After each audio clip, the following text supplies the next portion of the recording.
Райым байқаусызда өзі Еркемен түскен суретін историясына салып жіберді. Аты шулы Ерке Есмаханның қазіргі жігіті туралы айтыла бастады.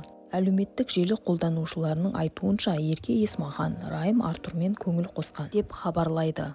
Мына бейне Ерке Есмаханның сторисынан алынған, яғни аяғын түсіріп отыр және өзінің жігітінің аяғы да түсіп қалған. Енді біз Райымның аккаунтына кіріп көретін боламыз. Яғни екеуінің аяқ киімдерін салыстырамыз.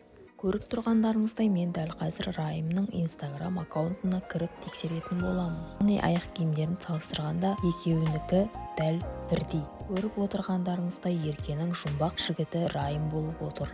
Ал енді Еркенің сторисына салған жігітінің қолын салыстырып көретін боламыз. Көріп тұрғандарыңыздай қолында қалы бар және браслеті бар, және Райымның историясындағы қолында да қалы бар. Кейіннен біз Райымның бұрынғы қызы Наргизаның аккаунтына кіріп көрдік. Ол жерде де біраз адамдардың айтуынша ол Европада жігітімен бірге жүр. Егерде Ерке Есмахан осы Райыммен бірге екенін растаса, біз мүлдем таңғалмаймыз. Яғни ол осы уақытқа дейін біраз жас жігіттердің басын айналдырған деген жаңалықтар тараған болатын, және оны өзі де растаған болатын.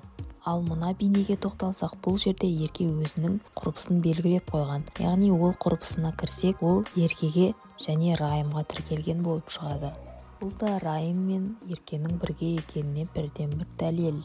Осымен біздің видеомыз тәмам. Ерке мен Райым егерде бірге болса, Ерке растаса, бақытты да баянды ғұмыр кешсін. Және осы жігітпен тұрақталуына тілектеспіз.